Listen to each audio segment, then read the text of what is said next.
Hey Hey, man, what's up? I am good. Uh, I am interviewing you for my entry into my back into my program that I did a few years ago, and we have to talk about uh, the designing of a master schedule. Okay.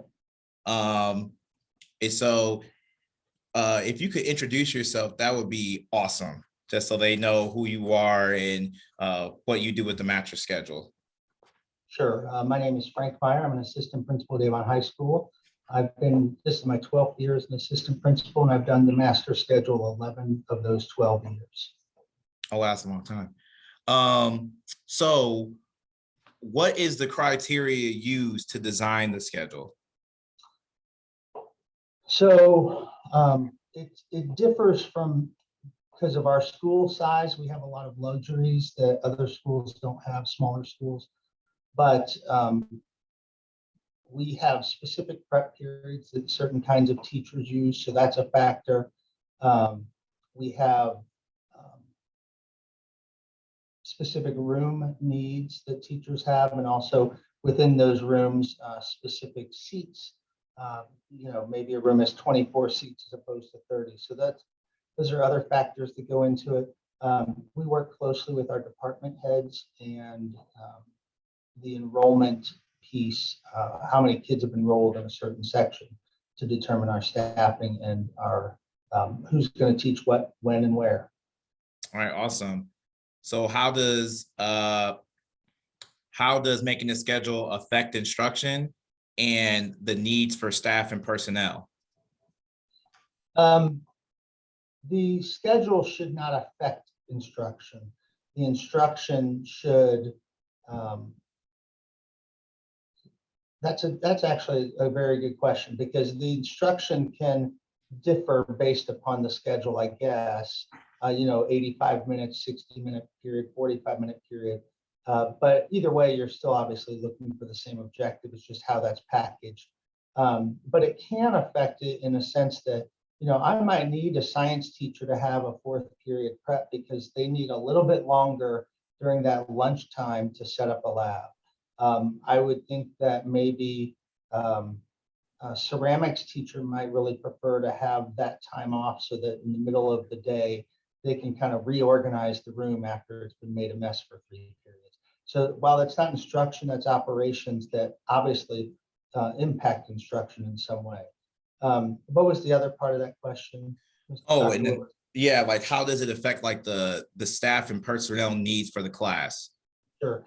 That is really driven, the schedule doesn't have a whole lot to do with it. It's really driven by enrollment. So if I've got an average of 30 kids in a class and I have 10 sections of English 9, and there's 300 kids in English 9, and we add 30 kids because of our enrollment, I'm going to need another section of that. And how does that impact other teachers in the sections they're teaching? So it's always a fine balance in determining class size numbers and who will teach what and how it impacts those other teachers, less about the schedule itself, but more about the teachers and what they'll be teaching. Awesome. And I'm guessing determining the class size. So let's use, for example, Algebra 1 and English 9. It comes down to, I'm guessing, the enrollment of the incoming 8th grade class. But now what happens with those students that have also that need to retake it? Does that also change a little bit of things too? So let's focus just on Algebra 1. Ordinarily, we will schedule, say, 20 sections of algebra. We'll schedule 20 sections of Algebra 1 in semester 1. And then in semester 2, we might schedule only 16 of Algebra 1B, the second half, because we anticipate maybe 4 sections worth of kids won't pass that Algebra 1A. And so I leave those empty in the second half so that we can move those kids in. And if it works out that only 3 sections worth need to retake 1A, then we have a section encumbered for 1B that can reduce those class sizes. So that's kind of how we do it with that. With English 9, oftentimes we will move kids into an online environment for the makeup, the recovery of that credit. Awesome. And so let's say so you start building the master schedule around what time of year? Now, it's now the end of September, so we have copied this year's master schedule over to next year because that's kind of our template each year. And since we're a large school, we don't do a whole lot of changing, especially with the cores. It's really the electives that make an impact, especially with next level programming coming in.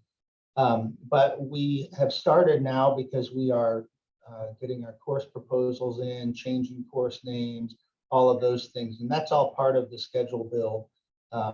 And then just the master scheduler has to have an understanding of what those classes might need that is different than what we already do. So perhaps now this FACS class that was in 3rd period really should be in 5th period because that's when it'll be more available for kids to take it. So those are just kind of things we do. And then in January, that's when kids start enrolling in classes. And that's when we really start looking at how many sections we can offer.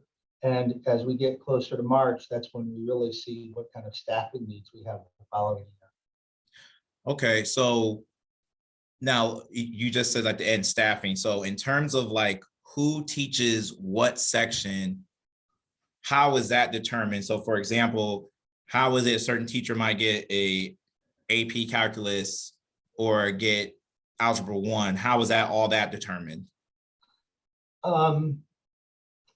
Many of the department chairs each year in say February or March will ask their teachers, what are some classes you want to teach? Rank top 3 for me. And oftentimes these teachers know that it's likely I'm going to teach geometry again next year.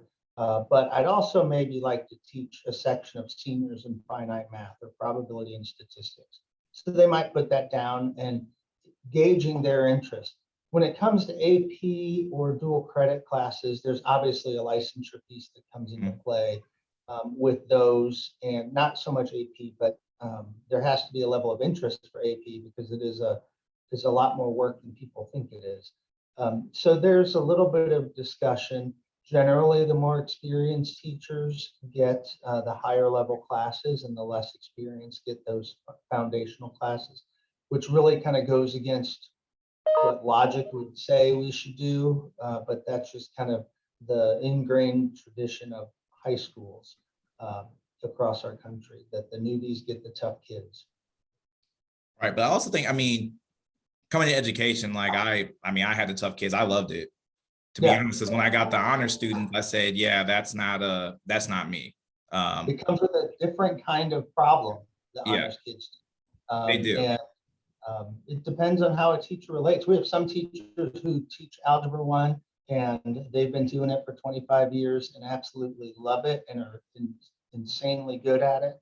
And so we don't want to move them. But if they show an interest after 25 years of trying something different, we at least want to get them something that we can get them to, even if it's a section or 2 or something different. Awesome. And so I could tell our master's schedule is truly focused on maximizing student learning. No question. And so I now know with COVID, it's changed it a little bit. And would you say that our schedule that we have now, where we have 2 days back to back, where you have like 90-minute blocks, or it's like 85, 90-minute blocks. And then I want to say 3 days, about 60, 65-minute. Do you think that with our schedule now compared to last year's schedule, it gives us more of a maximization compared to schedules in like past years, you would think? In terms of building the schedule, it's almost no different. The Bell schedule, though, you know, when we designed it, we thought it's going to meet a lot of our needs for student resource time, for professional development time, for just some flexibility that we know we're going to need with our COVID and with cafeteria space and with some of these things that don't have to do with learning that impact it. And it's unfortunate that those things impact it in the way they do. I will say we didn't know that the consequences of some of this might be more difficult for teachers to manage than other options that were on the table. So is that maximizing student learning? I'm not sure it is, because I'm not sure teachers are feeling quite as prepared for their lessons as they could be. This is not a slight on teachers. It's just their time management is so much different than kind of the more routine 7-period day or black gold schedule. All right. And so in terms of collaboration, I think our schedule this year allows for more collaboration. And I don't know if that's more so like you building the master schedule, but our PLC time, when you were coming up with the master schedule last year, did the PLC factor play a role in how you designed the schedule too, or not really? Only in that we have common planning periods for our core subjects, and we've had those for probably 8 or 9 years now. We had discussed going away from that, and we left them in because we weren't sure how this hour delay was going to work out. Ultimately, it would be nice to rid ourselves of those common planning times, because that will open up more flexibility for student schedules down the road. Because now I only have 6 of 7 periods that I can offer a math class, whereas if I change that, I can do it 7 out of 7 periods. All right. So is there, if you had one thing that you would like to add to the master schedule, what is something you would like to implement into the master schedule if you could? I would like to have more staff with smaller class sizes. Worry less about all the elective, not to say they're not important, but worry less about maintaining certain course levels in course maximums, I should say, in those elective classes, and really focusing on the cores to make sure that they are at numbers that are tenable as teachers. I also wish that, I guess this is more primary, that our best teachers were teaching the foundational skills for our kids. And that's just not how it is. And I don't ever see that changing. And then this might be a little bit of a far out there question. How do school policies and practices protect the quality instruction time and student learning? Can you, I'm not quite sure I understand the question. I'm sorry. No, so it's saying like, when you're making the master schedule, what school policies do you have to make sure are still being followed to protect the instructional time and student learning? Oh, I got you. Yep.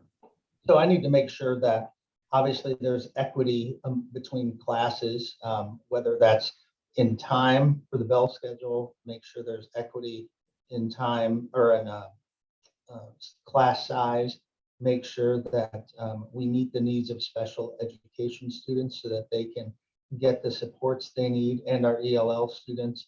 How are we loading students into the schedule in an equitable way so that all student groups get kind of equal opportunity to take any class they want. And those are less about policy and more about philosophical dictate and what our school corporation goals are. And I think school corporation goals really focus in on what the values of that system are, and ultimately that becomes policy, as it were.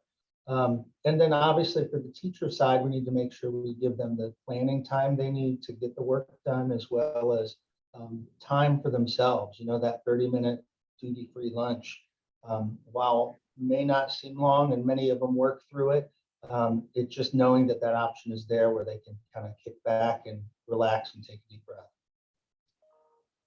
Okay, and then this is officially my last question. Okay. in terms of facilities, so I know we're a large school, but I would say we're probably, if this was like a t-shirt, we would almost be popping buttons off the t-shirt in terms of how many kids we have and how many classrooms that are accessible for everybody to actually use.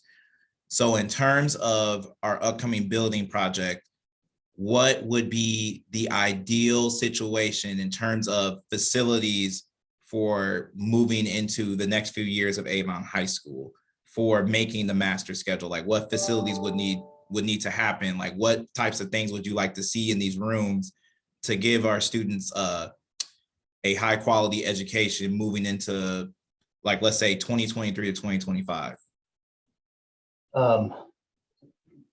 First off, you need classroom space. We are woefully short. Next year, we will undoubtedly need to hire additional staff. It seems every year we're hiring between 5 and 6 teachers, which is great. But teachers will now not have a home base, as it were. And traditionally here at Avon, teachers have always had this home base. And until the construction project is complete, we will likely have teachers sharing rooms. We will likely have teachers on carts moving between rooms. And that is difficult for a teacher. It'll probably be those young teachers, of course. And that does not help instruction because there's just one more layer of stuff. And if it's COVID still that we're dealing with next year, that's yet another layer. So the layers just keep piling up like, crazy. So we are planning on building about 35 new classrooms and several large group instruction spaces, and as well as increasing our lunchroom size. And that lunchroom size may sound kind of silly or frivolous, but like I said earlier, that does drive the master schedule and the bell schedule in some way. So having a large lunchroom that can get kids through quickly can be positively impacting our bell schedule and student learning. No doubt.